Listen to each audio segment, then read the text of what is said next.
پھر اس کے بعد آپ نے دو چیزوں سے روکا، ایک تو شرک اور دوسرے تکبر.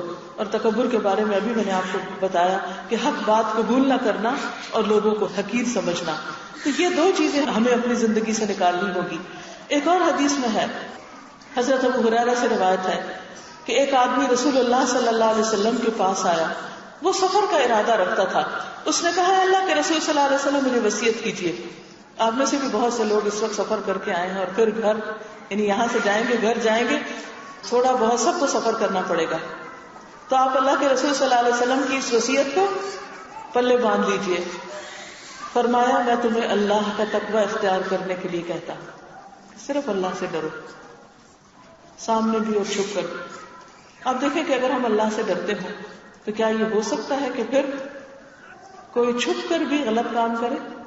کیونکہ اس کو پتا ہے کہ ہر جگہ اللہ تعالیٰ موجود ہے. اب دیکھیں کہ آج کل موبائل کی وجہ سے کتنی خرابیاں ہو رہی ہیں، بہت سے گھر ٹوٹ رہے ہیں، بہت سے میاں بیوی کے درمیان شکوک و شبہات پیدا ہو رہے ہیں، بہت سی لڑکیوں کے رشتے ٹوٹ جاتے ہیں، بہت سی لڑکیوں کے گھر ٹوٹ جاتے ہیں. کیوں؟ اس لیے کہ بعض اوقات انسان ایسے ہی کسی کو چھیڑنے کے لیے شیطان دل میں اس برے عمل کو خوبصورت بناتا ہے اور چھیڑنے کے لیے کہتا ہے اچھا فلاں کو ایک ایسے رانگ نمبر کو ٹیکسٹ کرتے ہیں، وہاں سے ایک اور خوبصورت جس کو شیطان نے خوبصورت بنایا ہوتا ہے وہ جواب آ جاتا ہے، پھر ایک سلسلہ شروع ہو جاتا ہے اور out of nothing, out of blue ایسے ہی انسان ایک شر میں مبتلا ہو جاتا ہے جس کی کوئی حقیقت بھی نہیں. اور اس وقت انسان اگر اللہ سے ڈرتا ہو تو تبھی انسان اپنے وقت کو بھی بچا سکتا ہے، اپنی عزت اور حیا کو بچا سکتا ہے. آج کی بیٹیاں کل کی مائیں ہیں، نیک پاک دامن عزت و عصمت کی حفاظت کرنے والی مائیں بنے تاکہ آپ کی گودوں سے پاک بچے جنم لیں، اچھے اخلاق اور کردار والے. اگر جوانی میں کسی کا کردار اچھا نہ ہو اور وہ اس پہ توبہ نہ کرے تو وہ اپنے بچوں کی کیا تربیت کر سکتا ہے؟ اس لیے بہت ضروری ہے کہ ہم سب اللہ کا تقوی اختیار کریں. ہم گھر سے باہر ہیں، کوئی ہمیں نہیں دیکھتا، ہم تنہا ہیں، لیکن اللہ ہے. ہم میسج ڈیلیٹ کر سکتے ہیں، اللہ کے ہاں ڈیلیٹ نہیں ہوتا. وہ نامہ اعمال میں بیٹھے فرشتے جیسا لکھتے کوئی نہیں مٹا سکتا سوائے توبہ کے. اس لیے بہت ضروری ہے کہ دل میں جب کوئی برا خیال آئے، کوئی وسوسہ آئے، کسی بھی طرح کی کوئی خرابی آئے تو فوراً اس کو ختم کریں، اس کو وہیں پر روکیں. اور اللہ کا ڈر ایسی پاورفل چیز ہے کہ جس کے سہارے انسان برائی سے باہر آ جاتا ہے. مثلاً ایک شخص کو بہت غصہ آ رہا ہے کسی پر، اس کا دل چاہتا ہے کہ وہ خوب دوسرے کو سنائے، لیکن وہ چپ ہو جاتا ہے، خاموشی اختیار کر لیتا ہے. کیا چیز اس کو خاموش کر سکتی؟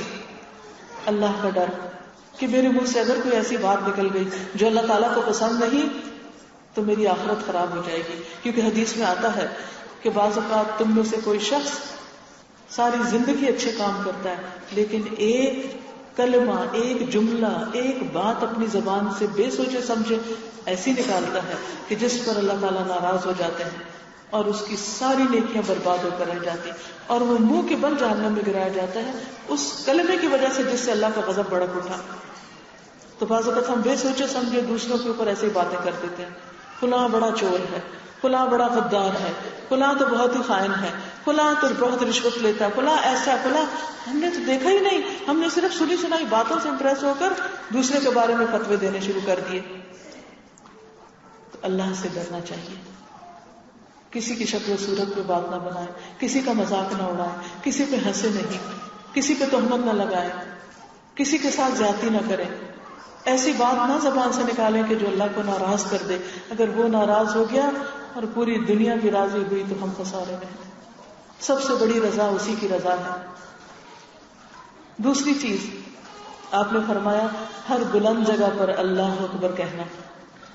ہر بلند جگہ پر. ایک تو اس کا معنی یہ ہے کہ جب ہم سیڑھی چڑھ رہے ہوں تو اللہ اکبر پڑھیں. عام طور پر لوگ صرف اسی کو لیتے ہیں، لیکن ہر بلند جگہ پر یعنی کہیں کوئی بلندی ملے، مقام میں، درجے میں، مال میں، عزت میں، تو اپنی بڑائی کا نہ نوم لے کے دل میں بیٹھ جانا، اللہ سب سے بڑا ہے، فوراً اللہ اکبر کہیں. یعنی اگر آپ کی کوئی تعریف کرے تو ساتھ ہی کہیں اللہ سب سے بڑا ہے، تعریف کے قابل تو اللہ ہے. دل میں فوراً سوچنے لگے. زندگی میں کوئی نعمت ملے تو یہی کلمات پڑھیں، الحمدللہ، اللہ اکبر. اللہ اکبر. بچے کی کوئی کامیابی سنے تو کہیں اللہ اکبر. میاں کی ترقی کی خبر سنے کہے اللہ اکبر. کوئی خوشی ملے کہے اللہ اکبر. اللہ سب سے بڑا ہے. ہر بلند جگہ پر, ہر بلند مقام پر, ہر بلند موقع پر, ہر بلندی کے موقع پر اللہ اکبر. تو جب آپ سفر میں ہو, جو ہی مثلاً بس جا رہی ہے, ذرا اونچائی کو چڑھنے لگی ہے, کہیں آپ جا رہے ہیں, کہیں کھڈے میں لگے ہیں تو پھر اوپر ہوا تو پھر کہیں اللہ اکبر. اللہ سب سے بڑا, کیونکہ جب اللہ کی بڑائی دل میں آتی ہے اور ہم اللہ کو سب سے بڑا سمجھنے لگتے ہیں, تو پھر جب اس کی عظمت میں انسان ہوتا ہے تو چھوٹے چھوٹے غم اور چھوٹے چھوٹے مسئلے ہی نہیں لگتے. پھر اسی طرح یہ ہے کہ جو شخص اللہ کی تسبیح بیان کرتا ہے, اس کی تسبیح عرش کے گرد چکر لگاتی ہے. نبی صلی اللہ علیہ وسلم نے فرمایا, تم لوگ اللہ کی عظمت کا جو ذکر کرتے ہو, یعنی جب اللہ اکبر کہتے ہو, یعنی تسبیح, تہلیل اور تحمید, سبحان اللہ, الحمد للہ, لا الہ الا اللہ, اللہ اکبر, تو وہ عرش کے گرد چکر لگاتے ہیں. یعنی ہماری یہ آوازیں جو تسبیح کے الفاظ ہوتے ہیں, یہ کہاں پہنچ جاتے ہیں؟ عرش کے پاس, آس پاس. اور جیسے خانہ کعبہ کا طواف ہوتا ہے نا, تو یہ ہمارے کلمات چکر لگانے لگتے ہیں اور ان کی بھنبھناہٹ ہوتی ہے. یعنی وہ آوازیں ہوتی ہیں وہاں پر اللہ اکبر, سبحان اللہ کی, اور وہ اپنے کہنے والے کا اللہ کے دربار میں ذکر کرتے ہیں. یعنی عرش کے باہر یہ آوازیں اللہ کے دربار میں جاتی ہیں. فرمایا, کیا تم نہیں چاہتے کہ اللہ کے دربار میں تمہارا ذکر ہو؟ کیا تم نہیں چاہتے کہ اللہ کے دربار میں ذکر ہو؟ دیکھیں ہم کتنا خوش ہوتے ہیں جب ہمیں پتہ چلتا ہے فلاں ہمیں یاد کر رہا تھا اور اس نے ہمارا ذکر بڑے اچھے الفاظ میں کیا ہے. کتنی خوشی ہوتی ہے. حالانکہ یہ تو سب فانی انسان ہے. کیا کہنا اس شخص کی خوش قسمتی کا جس کا ذکر اللہ کے دربار میں ہو, جس کے بارے میں فرشتے سنیں. اور یہ کون لوگ ہیں؟ ذکر کرنے والے لوگ ہی ہیں, جو اللہ کو کثرت سے یاد کریں, اللہ کی بڑائی بیان کریں. نبی صلی اللہ علیہ وسلم نے فرمایا, جیسے اللہ نے تمہارے درمیان تمہارا رزق تقسیم کیا ہے, ویسے ہی تمہارے درمیان اخلاق تقسیم کیا ہے. بے شک اللہ مال اس کو بھی دیتا ہے جس سے وہ محبت کرتا ہے, اور اس کو بھی دیتا ہے جس سے وہ محبت نہیں کرتا. اللہ اس کو بھی مال دیتا ہے جس سے وہ محبت نہیں کرتا. قارون کو بھی مال ملا تھا, حالانکہ وہ اللہ کے ناپسندیدہ بندوں میں سے تھا. فرعون کی بھی بڑی عزت تھی وقت میں, لیکن اللہ کے نزدیک سخت ناپسندیدہ تھا. لیکن ایمان صرف اس کو دیتا ہے جس سے وہ محبت کرتا ہے. دین کی سمجھ اس کو دیتا ہے جس سے وہ بھلائی کا ارادہ کرتا ہے. تو جو بچائے اپنے مال کو خرچ کرنے سے, اور ڈرے دشمن سے مقابلہ کرنے سے, اور خوف کھائے رات سے کہ وہ پریشان کرے گی, کیونکہ رات کا اندھیرا آتا ہے تو ڈر لگنے لگتا ہے, تو وہ اس قول کی کثرت کر دے, لا الہ الا اللہ, سبحان اللہ, والحمد للہ, واللہ اکبر. اس موقع پر میں وہ بات بھی یاد کرانا چاہوں گی کہ ہم میں سے ہر شخص کسی نہ کسی دکھ, غم, پریشانی اور فکر کا شکار رہتا ہے. اور عام طور پر ایسا ہوتا ہے کہ جب ہم سوتے ہیں اور اکیلے ہوتے ہیں, جب ساری رونقیں ختم ہو جاتی ہیں, بچے بھی سو جاتے ہیں اور بھی لوگ سو جاتے ہیں, تو پھر ہمارے اوپر کیا خیالات آتے ہیں؟ پریشانیاں, فکر, غم, ہم کیا بنے گا میرا, کیا بنے گا فلاں بچے کا, کیا ہوگا. حالانکہ دنیا میں, زندگی میں جتنے مسائل آئے, جتنی پریشانیاں آئیں, جتنے غم آئے, سب چلے گئے, اور بعض ایسے آئے کہ ہمیں یاد بھی نہیں. آج مجھے سرگودا کالج جانے کا اتفاق ہوا جہاں میں نے 4 سال پڑھا, تو میں سوچ رہی تھی کہ ان 4 سالوں میں اچھے مومنٹس بھی آئے اور برے بھی آئے ہوں گے, لیکن آپ یقین کریں مجھے کوئی ایک ایسا مومنٹ یاد نہیں آیا کہ جس میں میرا کوئی دل دکھا ہو یا کوئی مجھے پریشانی ہوئی ہو. مجھے کچھ نہیں یاد آیا, لیکن اچھی یادیں میرے دل پہ ایک دم آ گئی. تو میں سوچ رہی تھی کہ یہ بھی ہو سکتا تھا کہ مجھے صرف برے واقعات یاد ہوں اور اچھی کوئی بات یاد نہ آئے. اس سے کیا فائدہ ہوتا سوائے پریشانی کے. تو اس سے میں نے یہ سیکھا کہ انسان اپنے ماضی کو بھول جاتا ہے, دکھ, تکلیفیں, پریشانیاں بھی بھول جاتی ہیں. جو پریشانی آج ہے 4 سال بعد آپ کو یاد بھی نہیں رہے گی. ہو سکتا ہے پچھلے سال آج کے دن آپ کے دل پر کوئی بڑی پریشانی آئی, وہ کیا تھی, کس نے پریشان کیا تھا, وہ کون تھا, یاد ہی نہیں. کتنی چیزیں آئیں چلی گئیں، لہذا کیوں پریشان ہو؟ ایک تو اللہ پہ توکل کرنا چاہیے. دوسرے یہ کہ بخاری کی حدیث میں آتا ہے کہ جو شخص رات کو سوئے اور اس کی اچانک آنکھ کھل جائے اور پھر وہ یہ کلمات پڑھے، الحمدللہ وسبحان اللہ ولا الہ الا اللہ واللہ اکبر ولا حول ولا قوۃ الا باللہ، اور اس سے پہلے لا الہ الا اللہ وحدہ لا شریک لہ لہ الملک ولہ الحمد وہو علی کل شیء قدیر. یہ کلمہ پڑھ کے پھر کیا پڑھے؟ الحمدللہ وسبحان اللہ ولا الہ الا اللہ واللہ اکبر. پھر کوئی دعا مانگے یا کہے اللہم اغفر لی، اے اللہ مجھے معاف کر دے، تو اللہ تعالیٰ اس کو بخش دیتا ہے، اس کی دعا قبول کر لیتا ہے. کتنا خوبصورت ہے ہمارا دین.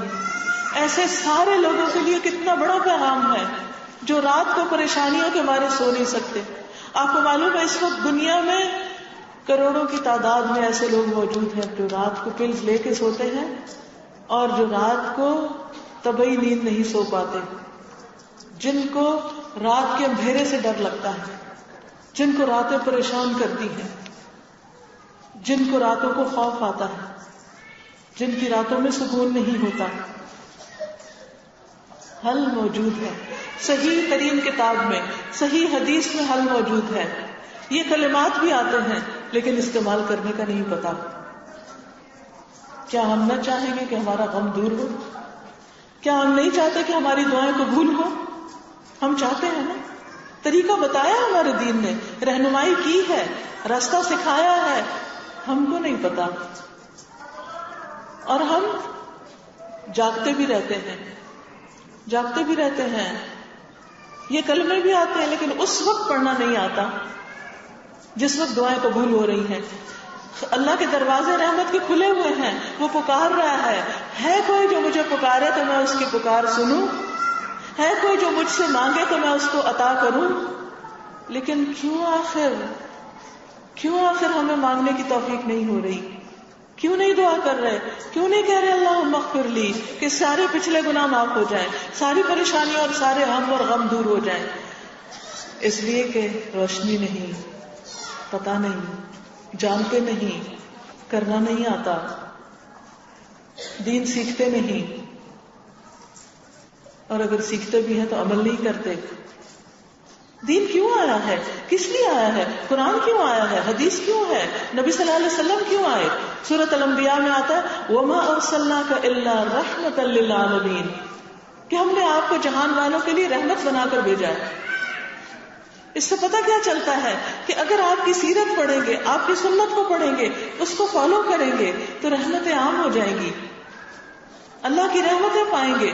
جو کتاب آپ لے کر آئے وہ بذات خود رحمت ہے. قل بفضل اللہ وبرحمتہ فبذلک فلیفرحوا، کہہ دیجئے اللہ کے فضل اور اس کی رحمت کی وجہ سے ان کو چاہیے خوش ہو جائیں. لیکن ہے سب کچھ، ہم خوشی نہیں ہے. کیوں خوش نہیں؟ اس لیے کہ ہم نے اس کو لیا ہی نہیں. اس لیے بہت ضروری ہے کہ ہم اپنے دین کو جانیں، اس کو سیکھیں، اس کو سمجھیں اور اپنا وقت لگائیں اس پر، تاکہ ہمارے دنیا کے غم بھی دور ہوں، دنیا میں بھی ہماری زندگی میں رحمتیں آئیں اور آخرت میں بھی رحمتیں ہوں. اور اس حدیث کے آخر میں یہ بھی آتا ہے کہ جو اس وقت اٹھے اور نماز پڑھے تو اللہ تعالیٰ اس کی نماز بھی قبول کر لیتے ہیں. تو یہ کلمات پڑھ کے، اللہ کی تسبیح پڑھ کے، یا تو لیٹے لیٹے ہی اپنے لیے دعا کر لیں یا اٹھے اور نماز پڑھ لیں. دونوں کی قبولیت کا وعدہ ہے، وعدہ. ہم میں سے کتنے لوگ ہیں جو دوسروں کے ترلے منتیں کرتے ہیں ہمارے لیے دعا کریں، ہمارے لیے دعا کریں. لیکن اللہ نے ہمیں بھی موقع دیا کہ ہم بھی دعا کریں. ایسا نہیں کہ اللہ نے صرف چند مخصوص لوگ دنیا میں پیدا کیے ہیں کہ بس وہی دعا کریں گے اور صرف انہی کی قبول ہوگی. آپ کی بھی ہوگی. یہ وعدہ اللہ کا سب سے ہے. ہم سب پر یہ رحمتیں نازل ہو سکتی، بس ضرورت اس چیز کی کہ یہ کرنے لگ جائیں. کیا آپ سب کو آتا ہے یہ کلمہ لا الہ الا اللہ وحدہ لا شریک لہ؟ آتا ہے نا؟ جس کو نہیں آتا تو سیکھنا کیا مشکل ہے، اپنے بچوں کو بھی سکھا دیں. الحمدللہ آتا ہے، سبحان اللہ آتا ہے، لا الہ الا اللہ واللہ اکبر آتا ہے، لا حول ولا قوت الا باللہ آتا ہے. بس اتنی سی تو بات ہے، سب کچھ آتا ہے آپ کو. آج رات اگر آپ کی آنکھ کھلی تو آپ نے ضرور اس کو پڑھنا اور اپنے لیے بخشش کی دعا کرنی. اور آپ اپنی زندگی میں واضح فرق محسوس کریں گے. کوئی آپ کا غم ہے, کوئی آپ کے گھر میں پریشانی ہے, کسی کی طرف سے بھی آپ یہ پڑھنا شروع کر دیں. ساری چیزوں کا مالک تو اللہ ہے, سارے خزانے اس کے ہاتھ میں ہیں, ہمارے ہاتھ میں کچھ نہیں. لہذا بے حد ضروری ہے کہ ہم اپنے دین کی نئی نئی باتیں جانیں, سیکھیں, پہچانیں اور اللہ کا شکر ادا کریں کہ یا اللہ یہ ساری نعمتیں تیری ہی طرف سے ہیں. اس کے لیے صبح شام کی دعائیں پڑھنا اور ان چیزوں کو سیکھنا اور اس پر عمل کرنا بے حد ضروری ہے. تو بس میرے کہنے کی گزارش یہی تھی. آج کی اس مجلس میں صرف یاد دہانی تھی. یہ سب باتیں آپ کو پتا ہیں, میں آپ سے کچھ بہت زیادہ نہیں جانتی, آپ سب بھی ماشاءاللہ جانتے ہیں. لیکن ایک صحابی نے دوسرے سے کہا تھا کہ آؤ تھوڑی دیر کے لیے ایمان لے آئیں, آؤ تھوڑی دیر کے لیے ایمان لے آئیں. بس میں اسی لیے آئی ہوں کہ آئیں تھوڑی دیر کے لیے ایمان لائیں, آئیں سب مل بیٹھ کر اللہ کو یاد کریں اور اچھی اچھی باتوں کو دوبارہ سے اپنے ذہنوں کو تازہ کریں. جیسے بادل, آپ دیکھیں کہ پانی زمین میں بھی ہوتا ہے, بارش کیوں آتی ہے, بادل کیوں آتے ہیں, اور پھر وہ ہمیشہ نہیں وہاں رہتے, وہ آتے ہیں چلے جاتے ہیں. تھوڑی سی بھی بارش ہو مٹی سے بھی خوشبو آنے لگتی ہے, ہوا بھی صاف ہونے لگتی, آسمان بھی خوبصورت نظر آنے لگتا ہے, پودے اور پرندے بھی چہچہانے لگتے ہیں. یہ کیا چیز ہے؟ کیا وہ آپ کہیں نہیں وہ پچھلے سال آئی تھی بارش؟ نہیں, ہر تھوڑے عرصے کے بعد اللہ تعالیٰ کی رحمت آتی ہے اور وہ کیا ہوتا ہے, بادل آتے ہیں, ہوائیں چلتی ہیں, ہر چیز صاف ہو جاتی ہے. بس اللہ کا ذکر اور یہ دین کی مجلسیں یہی ہیں. یہ بادلوں کی طرح ایک گھٹائیں ہوتی ہیں, آتی ہیں, ہمارے دل کے غم بھی صاف ہوتے ہیں, پریشانیاں بھی دھلتی ہیں, روشنی ملتی ہے اور ہمارے عمل میں بھی بہتری آتی ہے. ہم ایک قدم اور آگے بڑھ جاتے ہیں, بھولی ہوئی چیزیں یاد دہانی ہو جاتی ہے. کیونکہ فذکر فإن الذکر تنفع المؤمنین, یاد دہانی کرائیے, نصیحت کیجیے, ذکر کیجیے, کیونکہ یہ مومنوں کو فائدہ دیتا ہے. تو یہ ہمارے فائدے کی چیزیں ہیں. لیکن اس کے ساتھ ساتھ آپ مستقل طور پر پانی پیتے رہیے. کون سا پانی؟ وحی الہی کی بارش, اس سے مستفید ہوتے رہیے. مسلسل اپنی روٹین بنائیے جس میں کچھ وقت اپنی ذاتی عبادت کے لیے, ذکر اذکار کے لیے, کچھ گھر والوں کی خدمت کے لیے اور کچھ اپنے دین کو سیکھنے کے لیے. اپنے علم کو روز بڑھائیے, تھوڑا تھوڑا. جو چیزیں پڑھ چکے ہیں نا اور بھول چکے ہیں ان کو پھر تازہ کر لیجیے. تو انشاءاللہ آپ ایک ٹری کی طرح گرو کرتے جائیں گے. یاد رکھیں, ماں کے پیٹ سے کوئی عالم فاضل نہیں پیدا ہوتا, سب کو دنیا میں یہاں پہ محنت کرنی پڑتی ہے. اور جتنے بھی عالم فاضل ہیں نا جن کو آپ کہتے ہیں, وہ بھی کوئی انہونے انسان نہیں, ہمارے جیسے انسان ہوتے ہیں. صرف فرق کیا ہوتا ہے, وہ اپنے علم میں اضافہ کرتے رہتے ہیں اور وہ درخت گرو کرتے رہتے ہیں حتیٰ کہ سایہ دار درخت بن جاتے ہیں. پھر وہ اوروں کو بھی اپنے چھاؤں تلے ٹھنڈک پہنچاتے ہیں. تو ایک یہ ہے کہ ہم کسی کے سایہ تلے جا بیٹھے, اور ایک یہ کہ ہم اپنے علم میں اضافہ کریں, عمل میں اضافہ کریں, ایمان میں, اور دوسرے لوگ ہم سے ٹھنڈک حاصل کریں, دوسروں کو فیض پہنچانے والے بن جائیں. نبی صلی اللہ علیہ وسلم نے فرمایا کچھ لوگ خیر کی کنجیاں ہوتے ہیں, جہاں جاتے ہیں خیر پھیلاتے ہیں, اور کچھ لوگ شر کی کنجیاں ہوتے ہیں, جہاں جاتے ہیں شر ہی ڈال کے آتے ہیں. فساد, فتنہ, لڑائی جھگڑا. آپ نے دیکھا ہوگا نا کہ کچھ لوگ آتے ہیں تو لوگوں کو لڑا کے چلے جاتے ہیں, اور کچھ آتے ہیں کہ آپ کے بہت سے مسئلے حل کر کے چلے جاتے ہیں. ہم نے کیا بننا ہے, ہم کون سی کنجی بننا چاہتے ہیں؟ ہمیں خیر کی کنجی بننا ہے. لہذا میری گزارش آپ سے یہی ہے کہ یہ تین کام جو ہیں, ایک بندوں کی خدمت, ایک اللہ کی عبادت اور ایک اپنی ذاتی ترقی, یہ تینوں کو وقت دیں. بعض اوقات ہم اللہ کی عبادت میں تو لگ جاتے ہیں لیکن علم میں اضافہ نہیں کرتے. حالانکہ اللہ سبحانہ وتعالیٰ نے نبی صلی اللہ علیہ وسلم کو کیا فرمایا تھا, وَقُلْ رَبِّ زِدْنِي عِلْمًا, کہہ دیجئے کیا میرے رب میرے علم میں اضافہ کیجئے. ٹھیک ہے, ایک وقت اللہ کی عبادت کے لیے, 5 وقت کی نمازیں لازم, ذکر اذکار.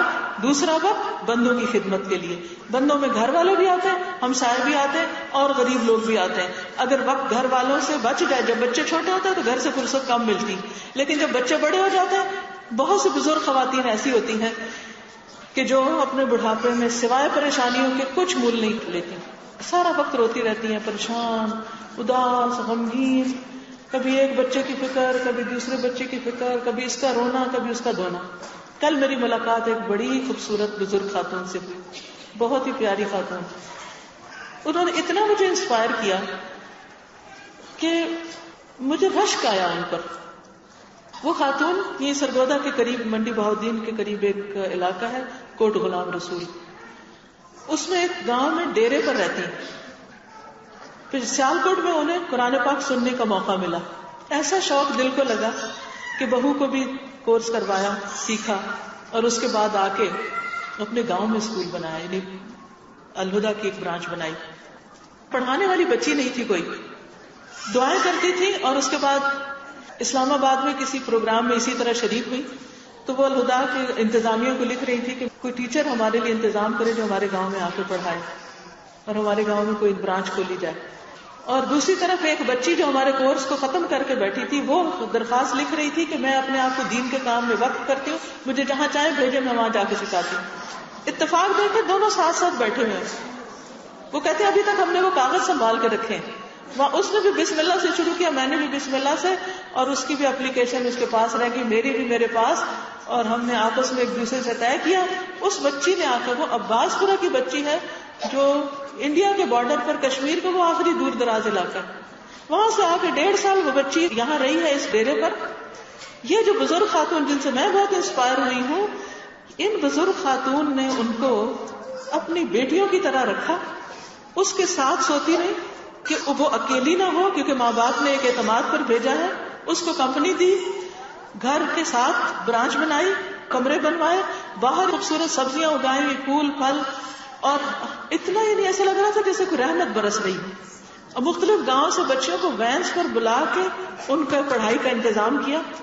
اور اس خاتون کے چہرے پہ ایسی رونق, ایسی خوشی اور اتنا اطمینان. میں نے سوچا کیا خوش قسمت خاتون ہے جس کا اتنا خوبصورت بڑھاپا, اتنا خوبصورت. ورنہ اگر یہ کام نہ کرتی تو اس وقت ڈیرے پہ بیٹھ کے کیا کرتی, یا تو نوکروں کو حکم جھاڑ رہی ہوتی, یا کسی کو کچھ چیخ چلا کے کوئی بلا رہی ہوتی, پکار رہی تھی, اس کا شکوہ اس کی شکایت. کوئی آتا تو کہتی بچے ایسے فلاں ایسا فلاں ایسا. کیا حاصل؟ بہت سے بزرگوں کو میں نے دیکھا ہے وہ سارا وقت بس یہ اسی قسم کی باتیں کرتے ہیں, یا بہو کی برائیاں, یا بیٹی کے شکوے, یا بیٹے کی ناخلفی, یا پھر کسی دائیں بائیں غیبتیں. آخری عمر ہے, ڈپریشن کا شکار ہے, نہ اللہ کا ذکر ہے, نہ نمازوں میں توجہ ہے, یا فارغ ہوں گے تو بیٹھ کے ٹی وی کے چینل گھماتے رہیں گے. یہ بڑھاپا, اللہ کی طرف جانے کا وقت اور قریب آ رہا ہے. اقترب للناس حسابهم وهم في غفلة معرضون. لوگوں کے حساب کا وقت قریب آ گیا. یہ نہیں کہ صرف بوڑھوں کا, جوانوں کا بھی قریب ہے, لیکن obviously جوانی سے زیادہ بڑھاپا زیادہ خطرے کی حالت میں ہوتا ہے. کیا یہ وقت بڑھاپا اس طرح کاٹیں گے کہ ہم فحش سین دیکھ دیکھ کے نظروں کو بھی گناہگار کریں گے, اور دل میں بھی وہی خیالات بعد میں آئیں گے, اور نہ اللہ رسول کا پراپر طریقے سے ذکر, نہ درود شریف, نہ ذکر, نہ اذکار, نہ کچھ, اور یا پھر لوگوں کے کمپیریزن کرتے رہیں گے. کیا اس حال میں دنیا سے جائیں گے؟ نہیں, ہمیں ایسی زندگی نہیں چاہیے. ہمیں اپنی زندگیوں کو امپروو کرنا ہے. تو میں تمام بزرگ خواتین سے ریکویسٹ کروں گی کہ وہ عمر کے اس حصے کو بھی یہ نہ سمجھے کہ اب کیا سیکھنا, اب بھی سیکھنا شروع کر دیں, اب بھی لوگوں کی خدمت کریں. تو پہلا کام اللہ کی عبادت, دوسرا کام بندوں کی خدمت, لوگوں کے لیے اچھے بن جائیں, ان کی بھلائی کے منصوبے بنائیں, اور تیسرا کام اپنا بھلا سوچیں, اپنے ساتھ سچے بن جائیں, اپنی خیر خواہی کریں. اور وہ صورت میں ہو سکتی ہے جب آپ نفع مند علم حاصل کرتے رہیں. علم حاصل کرنے کے لیے کتابیں بھی موجود ہیں اور کیسٹس وغیرہ بھی موجود ہیں. بعض الحمدللہ اسلام آباد سے ہم اسٹال لے کر آئے ہیں, مختلف کیسٹس وہاں پر موجود ہیں. جیسے یہ رحمان کے بندے, کہ اللہ کے محبوب بندے کون سے ہیں, پیارے بندے, ان کی صفات کیا ہیں, کون سے ہمارے اندر کردار کی خوبی ایسی ہونی چاہیے. آپ اس کو لے کے ایک دفعہ نہیں بار بار سنیں جب تک وہ ساری لسٹ پوری نہ ہو جائے کہ یہ ساری صفات ہمارے اندر آ گئی ہیں. کیونکہ ایک دفعہ سننے سے پتہ تو چل جاتا, عمل میں نہیں آتا, لیکن آپ اس نیت سے سنیں کہ آپ کے عمل میں آ جائے. پھر اسی طرح نماز کیا سکھاتی ہے. ہم میں سے بہت سے لوگ نماز پڑھتے ہیں لیکن نماز ان کو الٹا بدنام کرتے ہیں. نماز کو بھی لوگ کہتے ہیں یہ نمازی لوگ, ان کا اخلاق ایسا اور ان کے معاملات ایسے. تیسری چیز, آگ سے بچاؤ. اپنے گھر والوں کو، اپنے آپ کو بھی اور گھر والوں کو. یہ سورۃ تحریم کی آخری آیات ہیں جس میں بچوں کی تربیت کے اوپر بات کی گئی ہے کہ کس طرح ہم ان کو آگ سے بچا سکتے ہیں. پھر اسی طرح اللہ تیرا شکر کی کچھ باتیں تو آج میں نے کی ہیں لیکن اس میں مختلف ہے. سورۃ الفاتحہ کی تفسیر ہے اور جو ہے ہی شکر کا پیغام لیے ہوئے. اسی طرح یہ ہے کہ بعض اوقات ہم سے بندوں کے ساتھ زیادتی ہو جاتی، کوئی ایسا نہیں جس کے ساتھ ایسا نہ ہو. اگر کسی کے ساتھ آپ نے کوئی ایسا سلوک کر لیا تو معافی مانگنی چاہیے. بعض اوقات ہم زبان سے نہیں مانگ سکتے، ہم شرماتے ہیں، کہتے ہیں کیسے مانگے، کیوں مانگے، انہوں نے بھی تو ایسا کیا تھا. ٹھیک ہے نہ مانگے. جب ہم بندوں کے ساتھ زیادتی کر کے نہیں معافی مانگتے تو قیامت کے دن کیا ہوگا؟ بندوں کے ساتھ اگر ہم زیادتی کر کے نہیں معافی مانگتے ان سے تو پھر کیا ہوگا؟ اپنی نیکیاں قیامت کے دن دینی پڑیں گی. نیکیاں دینی پڑیں گی نا، کہاں سے لائیں گے؟ کتنی مشکل سے ایک نماز بھی کتنی مشکل سے ادا ہوتی. تو اچھا نہیں کہ دنیا میں معافی مانگ لو، لیکن کیسے مانگے، کس منہ سے مانگے؟ کیا جس کی آپ نے غیبت کی اس کے پاس جا کے کہہ سکتے ہیں کہ میں نے آپ کی غیبت کی، مجھے معاف کر دیں، میں نے آپ کے بارے میں فلاں کوئی غلط بات کی تھی، مجھے معاف کر دیں؟ بہت کم لوگ. اس کے لیے ایک دعا ہے استغفارے کے لیے. وہ کیا ہے؟ وہ اس کارڈ میں ہم نے چھاپ دی ہے. اللہم فایما مؤمن سببتہ فاجعل ذلک لہ قربۃ الیک یوم القیامہ. اے اللہ، جس مومن کو میں نے برا بھلا کہا ہو تو قیامت کے دن اس برا بھلا کہنے کو اس کے لیے اپنی قربت کا ذریعہ بنا دے، اس بندے کو اپنے قریب کر لے. اور دوسرا یہ کہ سوری کر لیں، سوری کا کارڈ بھیج دیں. کل ایک بہن نے بہت پیارا قصہ سنایا. کہنے لگی جب دین کا پتہ چلا کہ لوگوں کا ساتھ زیادتی کی ہوئی ہو تو پھر اس کا دین کیسا دینا پڑے گا قیامت کے دن. حدیث میں آتا ہے نا کہ اس شخص کے پاس ڈھیروں نیکیاں ہوگی لیکن ایک کو اس نے برا بھلا کہا ہوگا، کسی کو گالی دی ہوگی، کسی کو مارا ہوگا، یعنی اپنا بدلہ لینے کے لیے. تو بدلہ دینے کے لیے اور تو کچھ نہیں ہوگا، تو پھر کیا ہوگا؟ نیکیاں دینی پڑیں گی. اب وہ کیسے دیں؟ دینی پڑیں گی. تو اس بہن نے سوچا کہ کیوں نہ میں سب سے معافی مانگ لوں. کہنے لگی اب یہ بھی بڑا مشکل کام تھا. تو اللہ تعالیٰ نے ان کے دل میں یہ بات ڈالی کہ چلیں عمرہ کرنے جاتے ہیں. ایک تو وہاں جا کے معافی مانگیں گے اور اس بہانے سے سب سے معافی مانگ لیتے ہیں کہ میں عمرے پہ جا رہی ہوں، اگر میں نے آپ کے ساتھ کوئی زیادتی کی ہے تو آپ مجھے معاف کر دیں. کہتی اس طرح میں نے سب سے معافی مانگ لی. کیونکہ بندے کو پتا ہوتا نا کس کس کے ساتھ کیا کیا. ہو سکتا ہے ان کو نہ پتا ہو مگر ہمیں پتا ہوتا ہے، ہمارا دل بتاتا ہے ان کو. اور پھر وہاں جا کے اللہ سے خوب دعائیں کی. تو بات یہ ہے کہ ہم سب کو اس کی ضرورت ہے. تو جب کسی سے بھی چھوٹی سی زیادتی ہو، سوری کا کارڈ بھیج کے، اور یہ نہیں کہ کارڈ ہی بھیج دیں، اس دعا کو بھی پڑھیں. کبھی کسی کے ساتھ زیادتی ہو جائے، اس کارڈ کو آپ اپنی دیوار پہ، بورڈ پہ کہیں لگا رکھیں، زبانی یاد نہ رہے شاید، تو اس بندے کو ذہن میں رکھ کے یہ دعا پڑھیں. انشاءاللہ تعالی دنیا میں یہ صاف ہو جائے گا. پھر اسی طرح جب ہم گناہ بہت کرتے ہیں تو استغفار کرنا بھول جاتے ہیں. تو جو آپ قرآن پاک روز پڑھتے ہیں نا، اس کے اندر اس کو بک مارکر بنا لیں، نشانی لگانے کے لیے. استغفر اللہ کا کارڈ ہے اور اس میں یہ سید الاستغفار لکھا ہوا ہے. اس کے بارے میں آتا ہے کہ جو شخص صبح پڑھے گا اگر اس دن کو فوت ہو گیا تو جنت میں جائے گا، اور اگر کوئی شام کو پڑھے، رات میں فوت ہو گیا تو جنت میں جائے گا. تو اس سے یاد دہانی رہتی ہے. پھر اسی طرح بچوں کے لیے، تربیت کے لیے ہر وقت ہم پریشان رہتے ہیں ان کو کیا سکھائیں، کیا بتائیں. تو یہ کڈز لینڈ جو ایک ہماری ویب سائٹ ہے، اس کی انٹریکٹیو سی ڈی ہے، آڈیو سی ڈی ہے، اور آپ اگر اس کو لگائیں گے تو اس میں تلاوتیں بھی ہیں، نظمیں بھی ہیں. تو بچے فوراً بہت سی چیزیں یاد کر لیتے ہیں. کہانیاں بھی ہیں اس میں. تو اگر یہ آپ ان کو لگا دیں گے تو وہ بہت سی باتیں سیکھ سکیں گے. اور اگر سی ڈی ختم ہوگی اور نہ ملی تو آپ اسلام آباد سے لے سکتے ہیں، یا یہ کہ کڈز لینڈ پہ جا کے ویب سائٹ farhathashmi.com پہ وہاں سے کڈز لینڈ کو کلک کر کے تو اس سے بھی آپ یہ چیزیں دیکھ سکتے ہیں. اسی طرح ذکر و تسبیح کی بات ہوئی. یہ ذکر کا کارڈ جو ہے، یہ کارڈ یہ آپ اگر رکھیں تو اس میں یہ بتایا گیا کہ 1 منٹ میں کتنے ذکر ہو سکتے ہیں، لیکن ہم کرنا بھول جاتے ہیں. تو آپ یہ کر سکتے ہیں کہ اپنے گھر میں جا کے کہیں اس کو خوبصورت طریقے سے لگا دیں، تو یہ اس سے آپ کو یاد دہانی رہے گی. پھر یہ کہ لوگ اکثر حالات کے بارے میں پریشان ہوتے رہتے ہیں. تو ان حالات میں کیا کیا کرنا چاہیے کہ ہمارے حالات بدلے، ملک کے، امت کے، تو کچھ مشورے ہیں اس میں. پھر اسی طرح جمعہ کا دن مبارک دن. ہم کو اتنے عرصے سے بچپن سے جمعہ کا دن آتا اور گزر جاتا. آج میں ایک حدیث پڑھ رہی تھی وہ حدیث میں نے بھی پہلی دفعہ پڑھی کہ اللہ کے نزدیک جمعہ کا دن عید الفطر اور عید الاضحیٰ سے بھی زیادہ اہم ہے، اور یہ صحیح حدیث ہے. آج پڑھی صرف میں حیران ہو گئی، کیونکہ اس دن میں ایک گھڑی ایسی آتی ہے جب دعا قبول ہو جاتی. اسی دن میں قیامت آئے گی، اسی دن میں اللہ تعالیٰ نے آدم علیہ السلام کو پیدا کیا، اسی دن وہ جنت میں داخل کیے گئے، اسی دن وہاں سے نکالے گئے. قیامت بھی جمعے کے دن کو آئے گی. تو بہرحال جمعے کے دن کی کیا اہمیت ہے، جمعہ کیسے پڑھیں، اس پمفلٹ میں ساری وہ چیزیں جمع کر دی گئی ہیں. آپ اس کو خود بھی پڑھیں، گھر والوں کو بھی پڑھائیں، اور جو دکاندار جمعہ پڑھنے کے لیے دکان بند نہ کریں ان کو جا کر یہ دیں.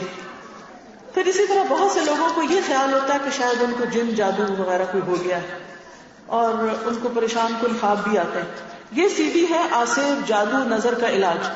اس کے اندر وہ پرانی آیات بھر دی گئی ہیں کہ جن کو اگر آپ چلاتے رہیں تو انشاءاللہ گھر سے جن بھوت بھاگ جائیں گے انشاءاللہ. پھر درود شریف. ایک شخص نے نبی صلی اللہ علیہ وسلم سے پوچھا کہ میں کتنا درود شریف پڑھوں اپنی دعا میں سے. چوتھا حصہ. آپ نے فرمایا جتنا چاہو پڑھو لیکن زیادہ کر لو. اس نے کہا آدھا.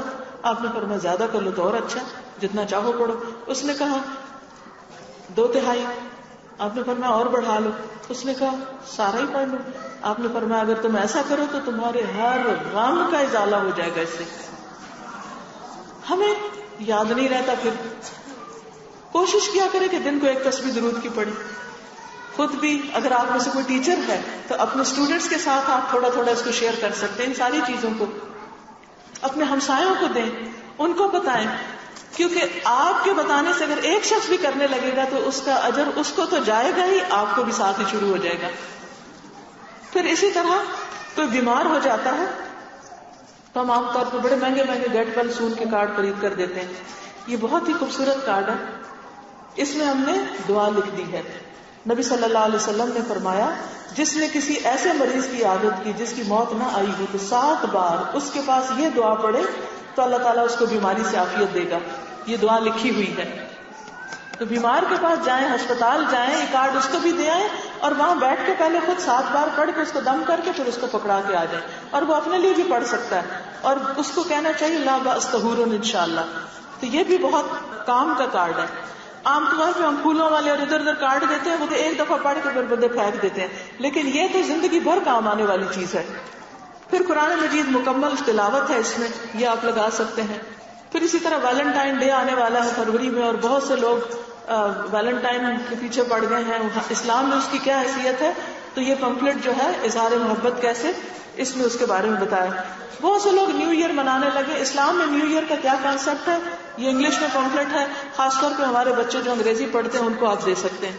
یہ قرآنی اور مسنون دعاؤں کا کارڈ ہے، ہلکا ہے بیگ میں رکھنے کے لیے. پھر ایاک نستعین، اس میں بہت سی دعاؤں کو جمع کر دیا گیا ہے.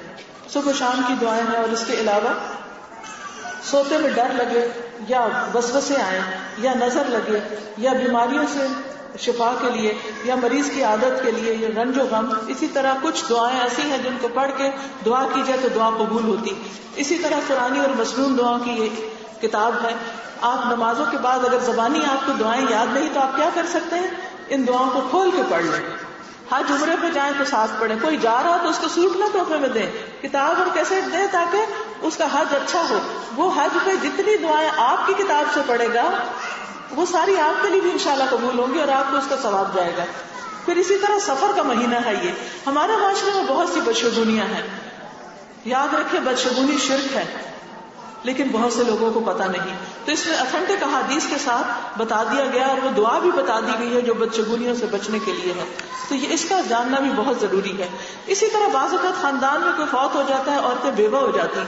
اب وہ بیوہ عورت ساری زندگی رونے دھونے کے سوا اور کوئی کام نہیں کر سکتی. تو ان کے لیے کتاب لکھی گئی ہے بیوگی کا سفر، کہ اگر کسی کے اوپر ایسی کوئی آفت آ گئی تو اسے کیا کیا کرنا ہے. تو یہ کتاب بھی آپ اس کو دے سکتے ہیں تاکہ اس کے لیے سفر آسان ہو جائے. اسی طرح میرا جینا مرنا فوتگی کے موقع پر یہ کتاب دی جا سکتی ہے کہ اس میں سے پڑھ کے بھی آپ سنا سکتے ہیں اور ان کو دے سکتے ہیں، کیونکہ اس وقت وہ گھبراہٹ میں بھولے ہوئے ہوتے ہیں کہ انہیں کیا کرنا اور کیا نہیں کرنا. یہ ساری چیزیں باہر اویلیبل ہیں اور آپ ان کو خرید کے خود بھی پڑھیں، دوسروں کو بھی دیں. دین کے راستے میں جو انسان صدقہ کرتا ہے نا، جیسے یہ کتاب خریدتے ہیں نا، تو یہ بھی ایک طرح کا صدقہ ہوتا ہے اپنا. کس طرح کہ جو لوگ اللہ کے راستے میں، کیونکہ یہ اللہ کے قریب ہونے کے لیے ہم یہ چیزیں لیتے دیتے ہیں، اللہ کے راستے میں جو شخص مال خرچ کرتا ہے، قرآن پاک میں تو اس کی مثال ایسے ہے جیسے کوئی ایک دانہ بوئے، پھر اس سے 7 بالیاں نکلے، ہر بالی میں 100 دانے ہوں، تو ایک دانہ 700 بن جائے. اگر آپ کسی کو ایک چیز دیتے ہیں تو وہ بھی اللہ کی خاطر، اللہ کی خوشنودی کی خاطر، اس سے جو اس کا عمل بدلے گا تو انشاءاللہ آپ کو بھی ثواب ہوگا، آپ کے لیے صدقہ جاریہ بنے گا.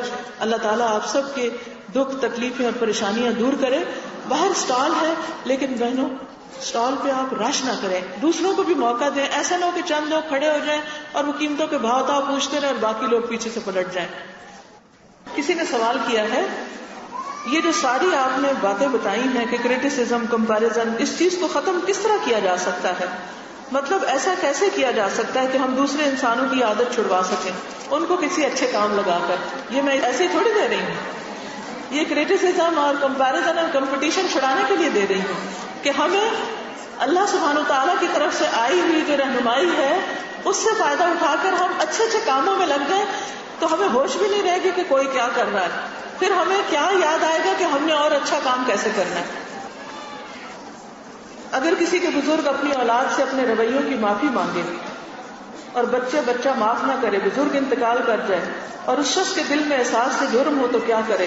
اس کے لیے صدقہ کرے، اس کی طرف سے صدقہ کرے، اس کے لیے دعائیں کرے. دعا کے لیے کیا شرط ہے؟ دل حضوری. دعا کے لیے دل حاضر ہونا ضروری ہے. تو آپ سب کیا کریں اس وقت؟ باتیں دل حاضر کریں. کس کی طرف؟ اللہ تعالیٰ کی طرف.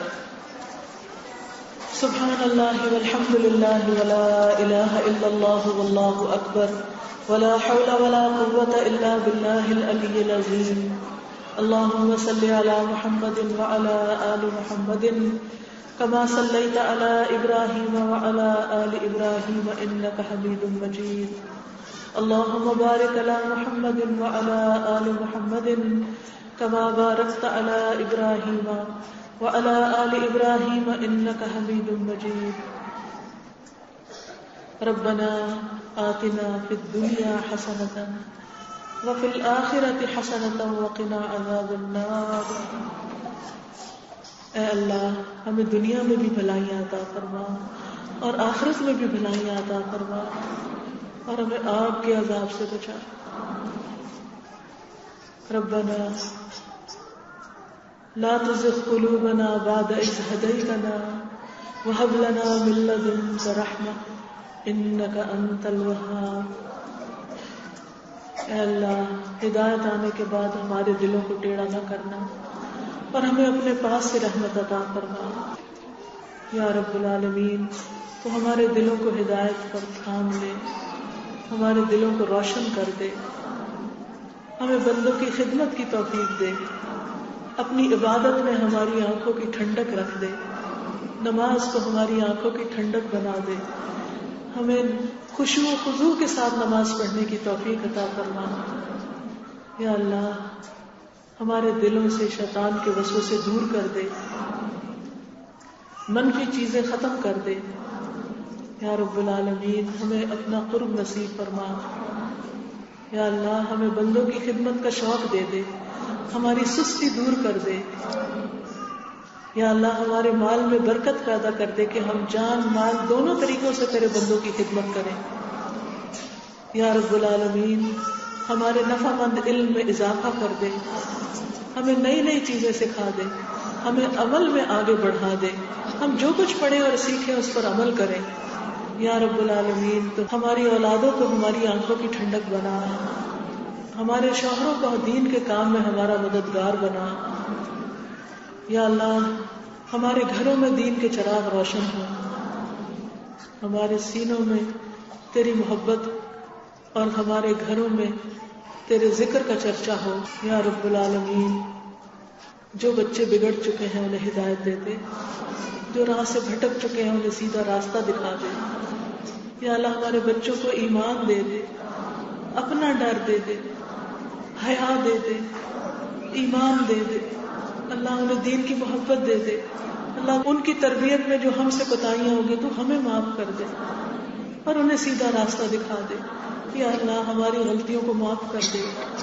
ربنا لا تؤاخذنا ان نسینا او اخطأنا ربنا ولا تحمل علينا اصرا كما حملته على الذين من قبلنا ربنا ولا تحملنا ما لا طاقة لنا به واعف عنا واغفر لنا وارحمنا انت مولانا فانصرنا على القوم الكافرين. یا اللہ ہماری بھول چوک اور خطاؤں کو معاف کر دے. ربنا آتنا من لدنک رحمتا وہیئ لنا من امرنا رشدا. یا اللہ ہمیں سارے معاملات میں صحیح رہنمائی عطا فرما, ہمیں بہترین فیصلے کرنے کی توفیق عطا فرما, ہمیں نیکی کے کاموں میں دن بدن آگے ترقی عطا فرما.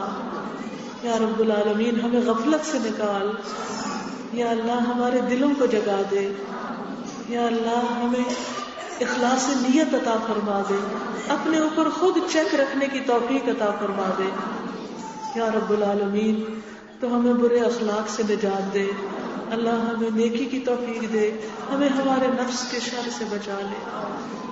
ربنا هب لنا من ازواجنا وذرياتنا قرة اعين واجعلنا للمتقين اماما.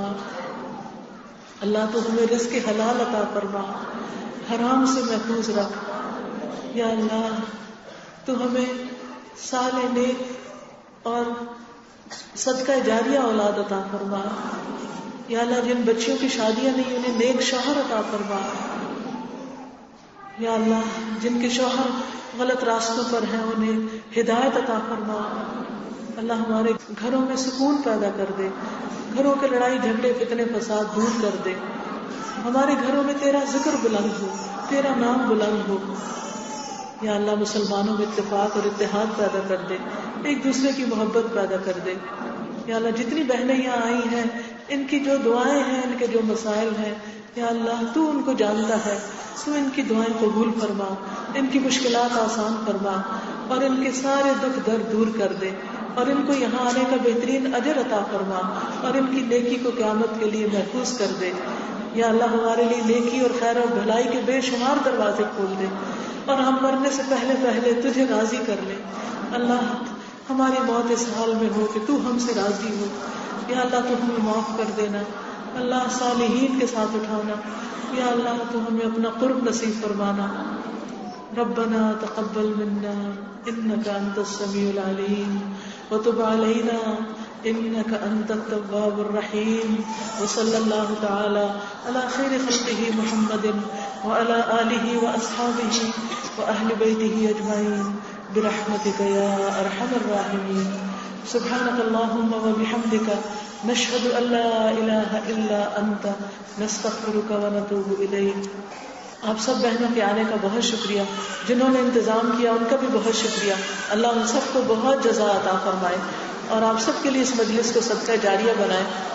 ظاہر ہے آپ لوگ زیادہ ہیں اور میں اکیلی ہوں, میں شاید سب سے انڈیویجولی نہ مل سکوں, لیکن اگر آپ مجھے کچھ بھی کہنا چاہیں تو اپنے کاغذ پر لکھ کر مجھے دے دیں. انشاءاللہ میں اس کو پڑھ کر پھر انشاءاللہ اس کا جواب دے دوں گی.